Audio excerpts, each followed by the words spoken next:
death is inevitable, guaranteed. Yes.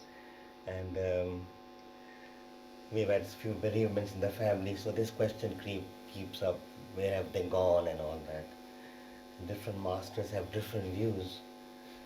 It'd be nice to know what our beloved master, Swami Vivekananda, had views on of life after death.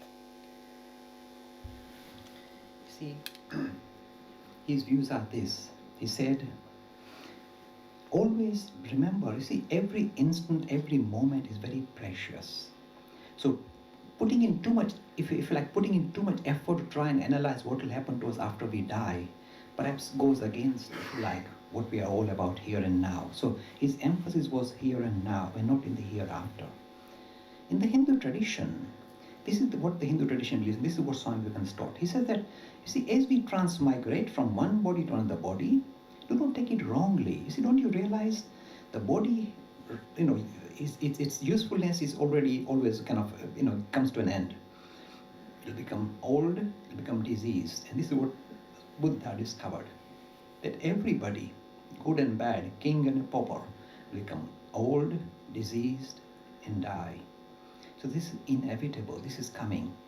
So as we transmigrate from one life to another life, the thing that comes with us, the most important thing that comes with us is our character that we have built up.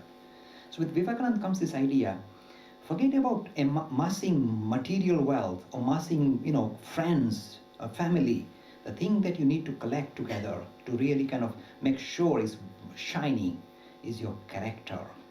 Again, his teachings are very vibrant. He says, don't you realize, my friend, it is, if you like, this continuous effort to build a character, and that is the only asset that will come with you from one life to another life. Everything else will fall away. It is a character you develop for yourself, an upright character that will hold your hand as you go from one life to another life. In Hindu tradition, this is another unique feature.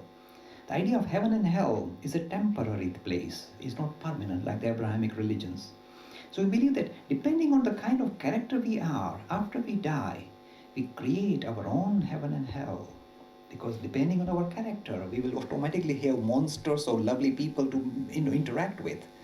We may stay in that particular fuzzy state of mind for a small period or for a long period. But this is always temporary, and this is not the place of real action, karma bhumi. You need to again acquire a body, because here you get some stuff done and you are in charge of your destiny. You seem to be able to be more in control with everything. So we are reborn again and again. And this process continues until we find our destination, which is to recognize our oneness with God. And people sometimes shy. They say, I like to be born again and again. And if I merge with God, I will lose my individuality. I like to hang on to my individuality. So I might as well be born again and again.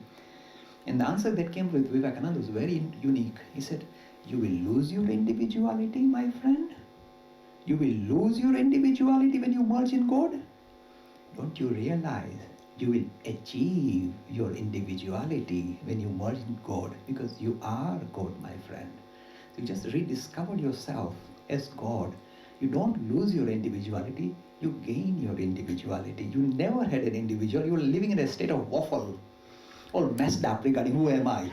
And suddenly all this waffle, falls away, and you recognize yourself as the pristine self. You are that. See, this feature about Vivekananda is very visible in his life. And I like to talk about it.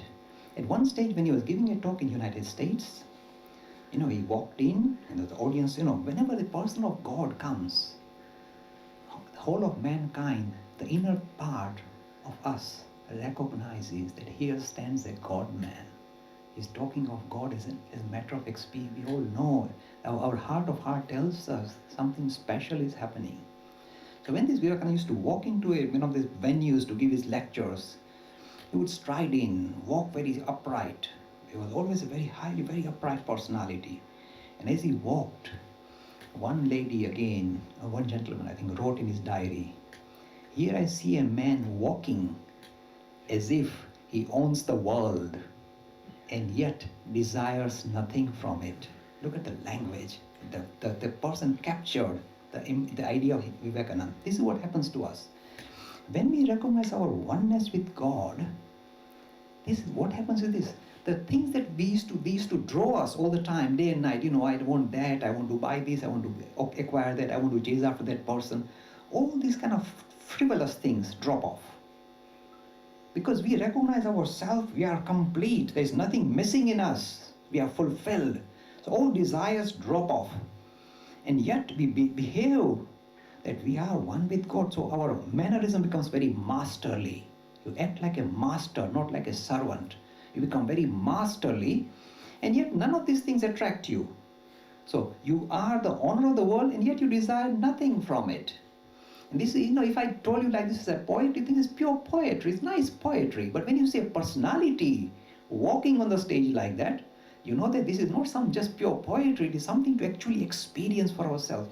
Just imagine the thrill that you live in a body, and all the time you are at one with the Spirit, you are at one with God, you know yourself as God. Imagine, this is not an arrogant comment, because you see the same God shining everywhere. You are linked with the rest of the living kingdom in the most closest manner. A lovely thing Swami Vivekananda said once is this. He said, they alone live who live for others. The rest are more dead than alive. Marda. The rest are just, dead people walking about, interacting with each other. It's like a dead man's kind of, program.